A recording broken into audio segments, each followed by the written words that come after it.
Money. It affects our everyday life. But how do we make more of it? Manage it. And make sure we make the most of our money.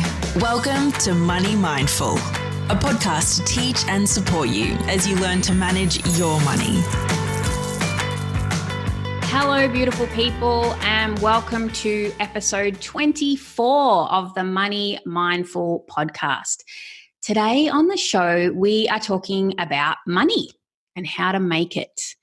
I love money, and the information we cover today is the most important information when it comes to making money.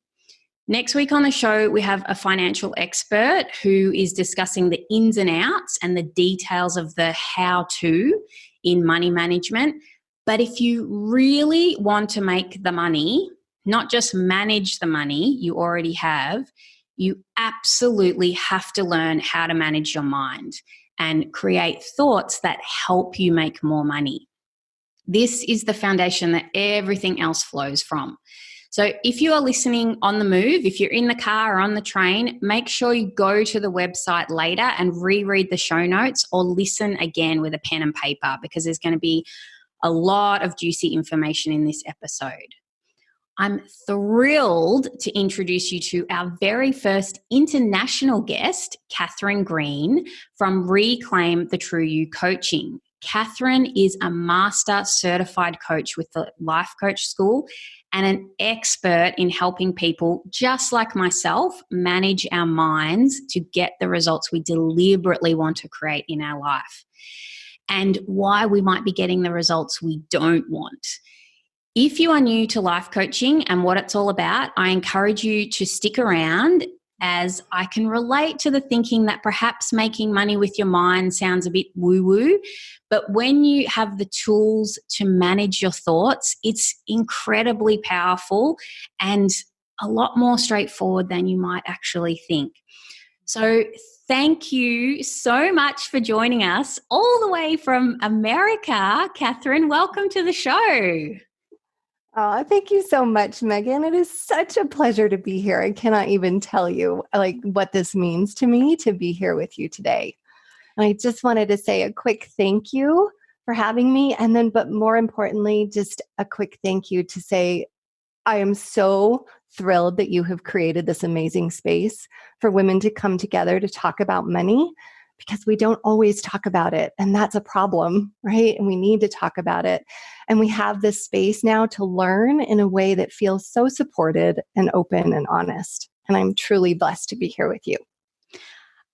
So good. I just want to give our listeners a bit of background knowledge, because you won't know this, but actually Kathryn was my coach when I was going through the process of getting this podcast off the ground. And we had many coaching sessions that were so instrumental and helpful.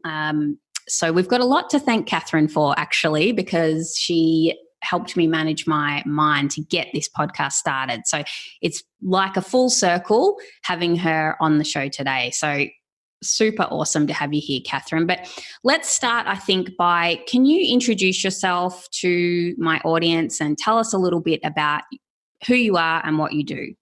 Yeah, my pleasure. So as Megan said, I'm Kathryn Green. I'm a master certified coach. I do work as a contract coach for the Life Coach School. I have the pleasure of coaching and teaching within the school and the programs that they offer. And I just absolutely adore it. That is where I had the pleasure of meeting Megan. And I also have my own business where I'm in coaching to help women empower themselves. Right? Women who are in transition, make peace with their past, learn to feel confident again, to trust and believe in themselves so that they can find themselves thriving in every aspect of their lives. Which is kind of fun, because that's what we're talking about today, was in respect to money and finances, right? And that process for each of us always begins with a desire to shift, really to look at what's happening in our lives, to figure out what's going on inside of us, to release the old stories, thoughts, and belief systems, to reset the habits and the patterns that are no longer working for us, so that we can go reclaim ourselves and the lives that we want to live. So that's what I do. I love that. I love that. There'll be a lot of people listening today who have never used a life coach or have never worked with a life coach, or they might not have even heard of a life coach. Well, actually, that's not true. If they've been listening to this show, they've heard me banging on about life coaching a fair bit. But can you just talk to us a little bit about what attracted you to life coaching? Who is life coaching for, and why would we have a life coach? Yeah. Yeah.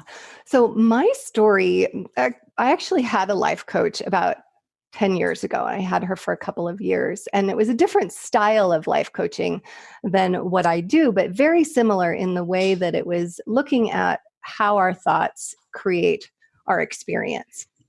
And I had gone through a loss. I'd lost my husband at that time, and I was in the process of transitioning out of a career that I'd had for 18 years. And interestingly enough, that career was in international education, where I spent a ton of time in Australia and New Zealand. And it's so amazing that I'm kind of back here. And so I have affinity for Australia for sure. Just absolutely adore it. But in that process was realizing that I could go and transition from what I had always known to something very different, but I wasn't exactly sure how to do that. And I had a lot of limiting beliefs. Like, if I've only done this for 18 years, how could I possibly go do something else? And my coach helped me see that it was possible for me to do something different and to believe in myself in a different way. And so I let go of some of those limiting beliefs about what it looked like for me in the past, decided to take some action in the now so that I could go create what I wanted into the future. And so why life coaching? I saw what it did in my own life. So I really wanted to go and see about doing that. I had an inkling that that's what I wanted to do, but wasn't sure how I was going to get to it, which is the whole point, right? Is to know that there is something that you want, not knowing exactly how, but believing and trusting in yourself enough to know that you can figure it out. And that's what drew me to life coaching. And that, well and truly, is why I think everybody can use a life coach. I still have a coach, right? I still use a coach on a regular basis. And that's the most important piece, is just to know that there is somewhere that you want to go and to believe that you can get there.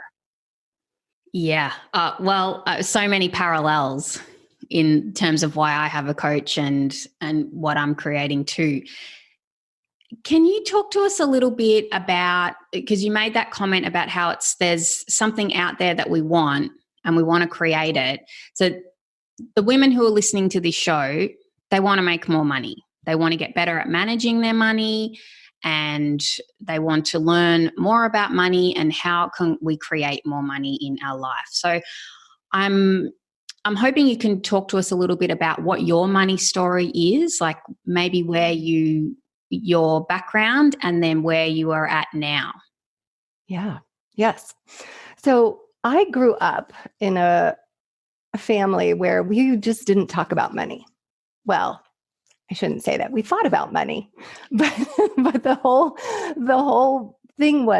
premise was we don't talk about money. It's rude. It's in poor taste. It was like, you don't talk about religion, politics, and sex. Like, those are just the things you don't talk about. So we didn't talk about money, but I watched my parents fight about it and fight about how there wasn't enough. And I would see the experience between the two of them. And as I witnessed that, I decided that I was just not going to talk about money. That when it was talked about, it created a big, huge fight for the whole family. And it was a very painful scenario.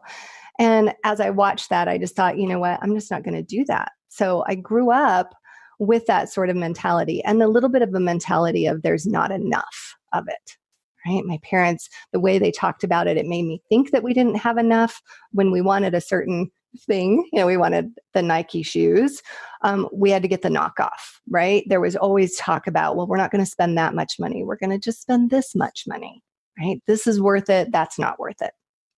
And when I grew up and I went out into the world on my own, I had questions often about, like, what was going on with my money? How do you do stuff with money? But I didn't ask any questions. right? I just held back. And then when there was a problem, when I found myself in debt, I didn't talk about it. I didn't say anything. I didn't go out there and try and seek advice because I didn't think that's what you could do. I really well and truly believed that it was just not something you talked about. And I just hoped that it would all fix itself.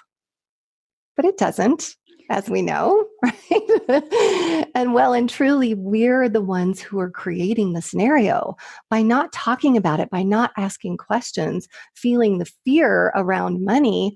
I was inevitably creating a pretty disempowered experience with money, finding myself in debt. And not that debt is bad. It's not good or bad, but it is what it is. And I found myself in it because of the beliefs that I had about it.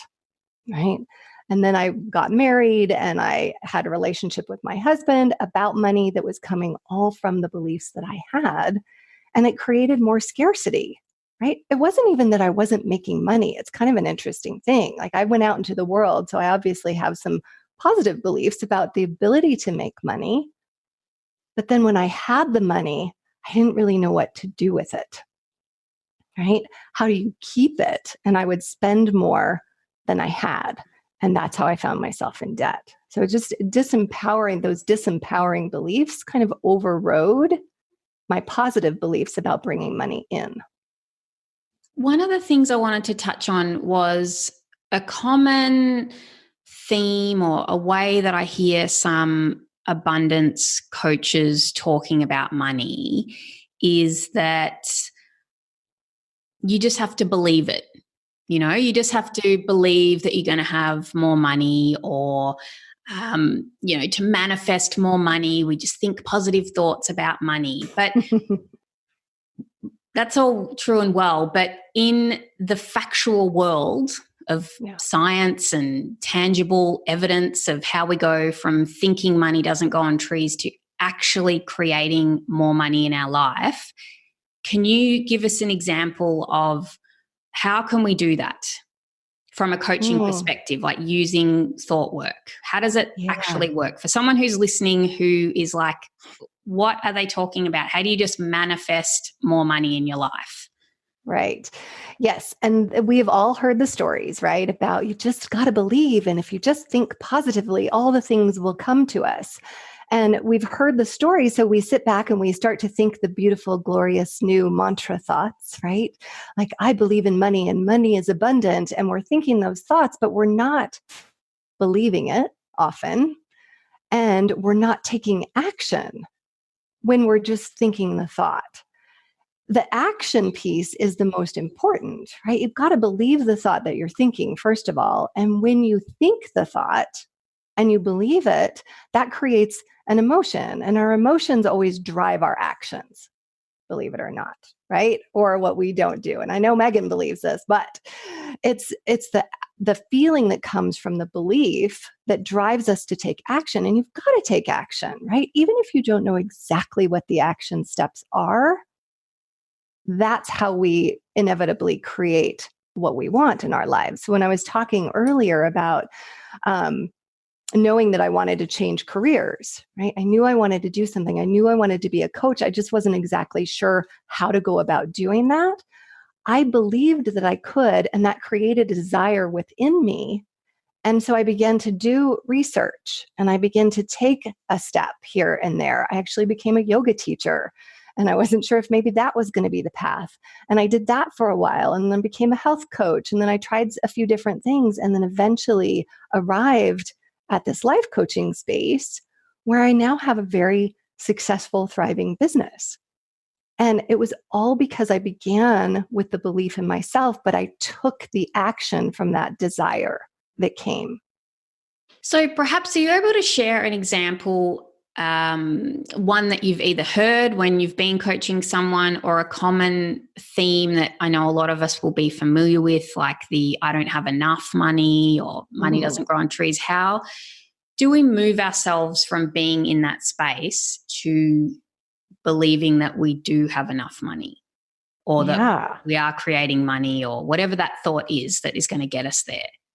Yes. Yeah. So we all know those stereotypical money beliefs of, You have to work hard to make money. Money is the root of all evil. Rich people are bad. Not true. But money doesn't grow on trees, right? Those are all things that we kind of say in jest almost. But when we take on those beliefs, we actually inadvertently push money away because we don't want to be someone who's bad, right? If we want to be a good person, we don't want to be bad. When we think about money not growing on trees, that means that it's hard, right? That money doesn't come easy in essence, right? So those beliefs push money away. If you look at what you believe and you figure out that you have some of these limiting belief systems, that's the opportunity to say, okay, well, wait. If I'm creating this with those thoughts, then I do have the ability to shift and create something different for myself with new thoughts. And yes, what does that look like? How do we go about doing that? And what it looks like is this, and I'll just give you kind of an example. So you can reframe a current thought. And you can do that, like if your thought is, I can't make more money, you can look at that and say, well, that's just an option for me to think. What if I chose to believe something like, I am learning to make more money? It's just a subtle shift, right? Like I can't to I'm learning how. And when you make that shift to just that thought, right, a slight shift, your feeling shifts along with it. You no longer feel defeated or discouraged by thinking, I can't make more money. You're now thinking, I'm learning to make more money, which might give you a feeling of curiosity or interest or something like that, right? The feeling raises. And then when you're believing that you're learning to make more money, you start to act in a way where you go out and do things to create more money. And when you do that, inevitably, you learn to make more. Right? So that's just the way that you do that. That's one way. There's more? There's more ways? Tell us the ways. Tell us the ways, Kathryn. There's ways to think from your future. Right? So you look and you decide, okay, well, I am where I am today. I have this amount of money, but I would really like to make $50,000 more, right? So you move yourself into the state of like, well, okay, if I'm making $100,000 now and I want to make $150,000 this year, rather than saying, well, last year I made 100,000 and you talk about it in terms of what you made, you step into the space of believing that you've already made the 150,000 and you say things like, I'm making $150,000 this year. Right? And that's from a future position, right? Where you've already made it. But when you believe that you are making it already, that it's going to happen, you move from that and you take action from that space to go create it in your life.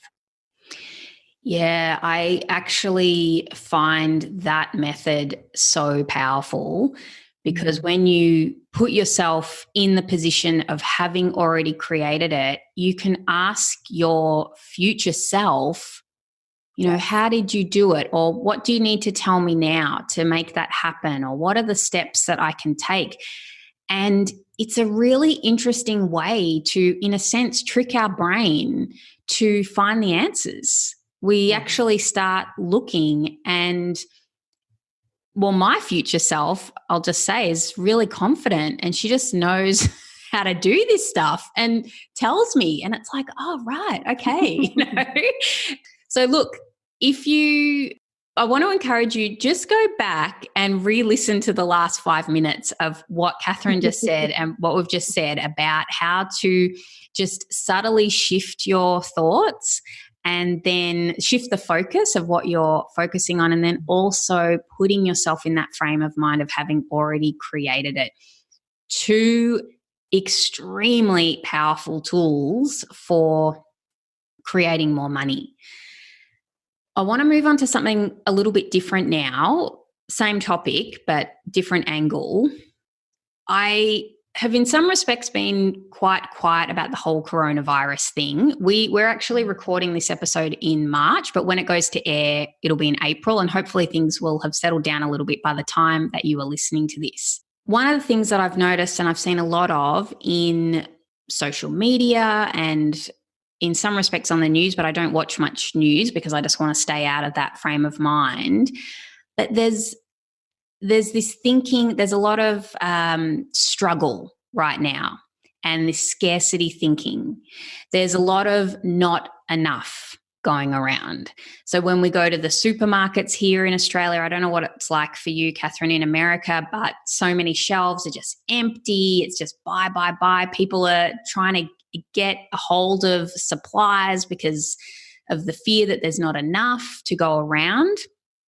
Many people have lost work or can't work in their normal job that they normally do. I mean, this is no joke. This is a serious thing that's happening for people. And we're feeling like we're missing out or we're restricted. And the lack of money is a very real circumstance for some people right now. So I want to talk about how can we shift from this scarcity and lack mindset to a place of abundance and having enough. We have enough toilet paper.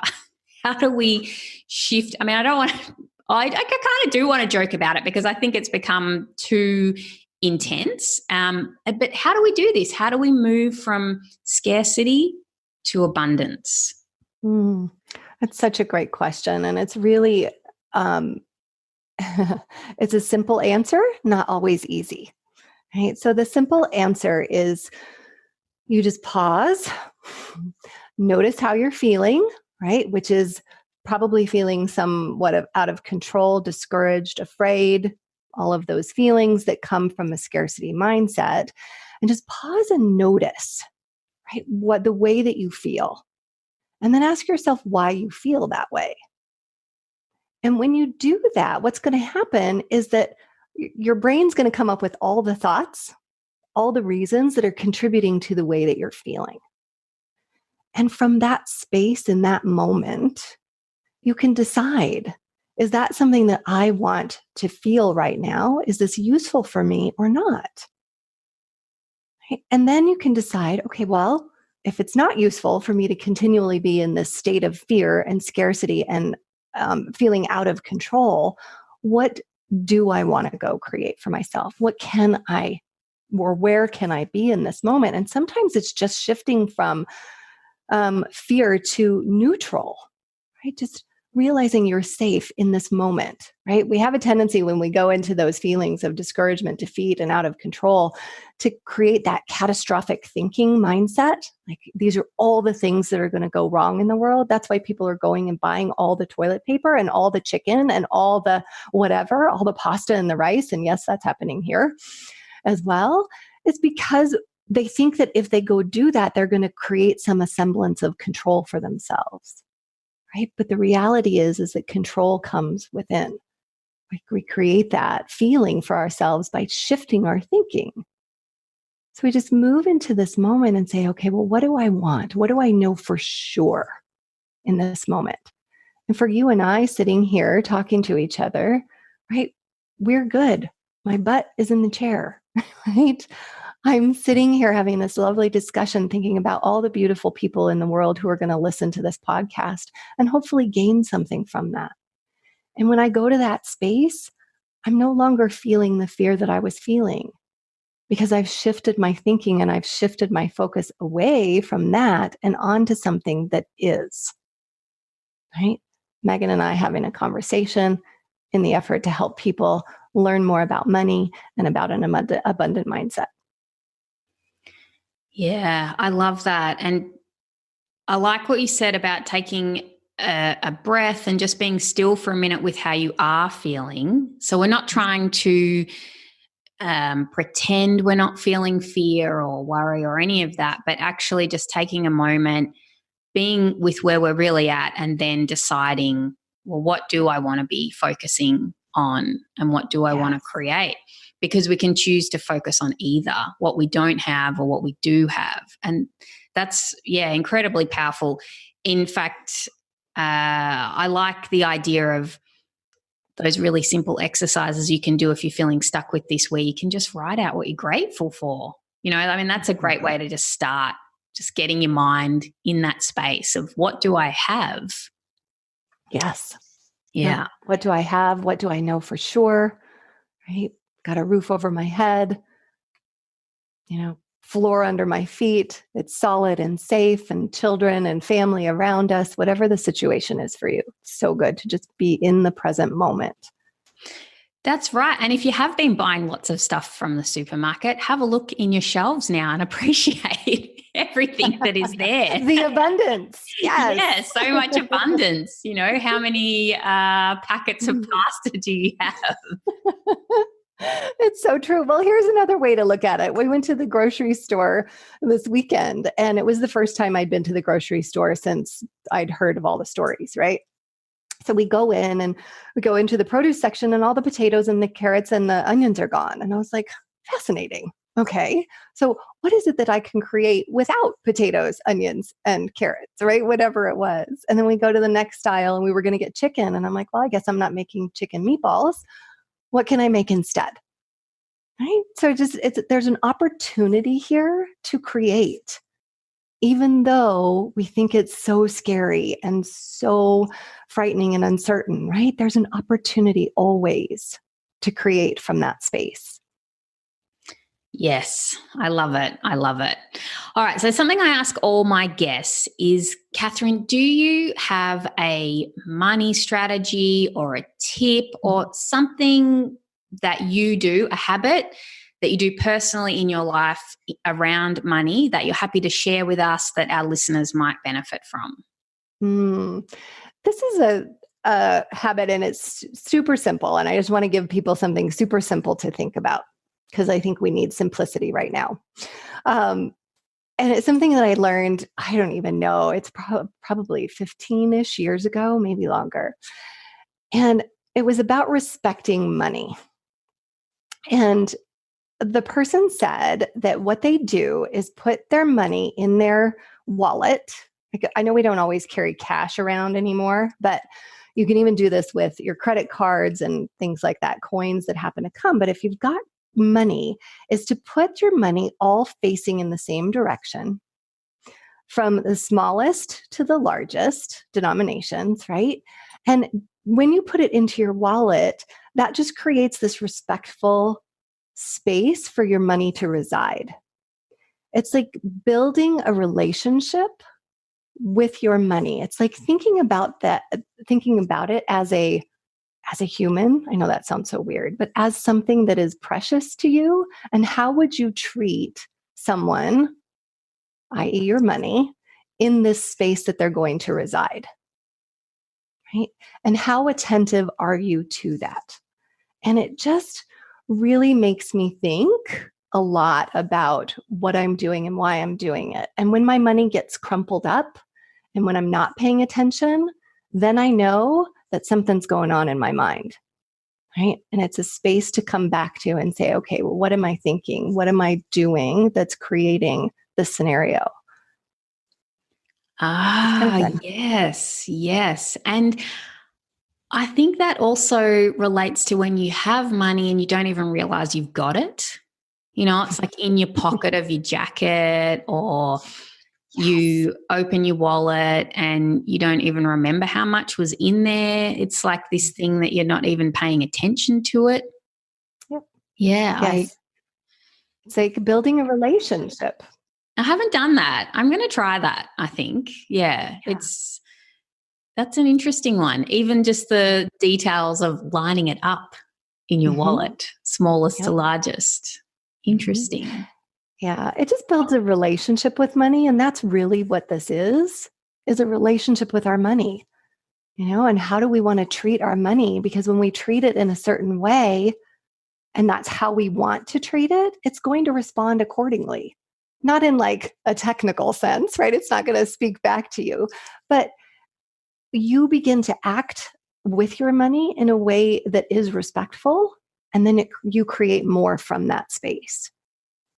It's just so good. Like, it's really fun too, to just be thinking about it in that way, that you can build a relationship with it. Yes. Yeah, I agree. Okay, Kathryn, I think that we have Wow, we've actually covered some really amazing ground in this episode, and I want people to be able to find you. Where can they find you, Kathryn? If they want to work with you, if they want to get coaching with you, tell us all the things. Yes. Well, if anybody's interested, you can come and look at my website, which is reclaimthetrueyou.com. Super simple, reclaimthetrueyou, all 4 words.com. And there's information there. There's blogs, and there's also a freebie on creating confidence, shifting away from self-doubt to create confidence. And if you're interested in working with me, I just offer a free empowerment session where we can sit down and have a chat for 45 minutes and see what it is that you want to do and where you want to go and how we can work together. And that's the way you can reach out. You can also find me same places, Facebook and Instagram. And you know what I love? I love that you're in America and it doesn't matter. I've been coached by Kathryn heaps of times, and here I am in Australia because of the magic of technology. Love it. Love it so much. And I'll make sure that all of Kathryn's details are in the show notes on the show. Kathryn, thank you so much for being here today. I always knew I wanted you on the show. And now it has happened. So I think our listeners are just going to get so much out of this episode. Thank you very much for being here today. Oh, thank you, Megan. So excited about this. Thank you. Okay, so wow. Kathryn Green, amazing. She is an expert in managing your mind. I think there is so much we can take away from this episode. As always, if you want to stay in touch outside of the podcast, get onto the Money Mindful newsletter, guys. You can just go to the Money Mindful website and subscribe. I email you every week with everything that's going on so you don't miss any information or any podcast episodes. In the meantime, until you hear from me again, have a beautiful week. Bye-bye. Thanks for listening to the Money Mindful podcast. For more info, visit moneymindful.com.au. For future episodes, be sure to subscribe. And remember, the information in this podcast is of a general nature only and does not take into account your personal circumstances or goals. Please seek professional advice for your own financial needs. Remember to have fun along the way.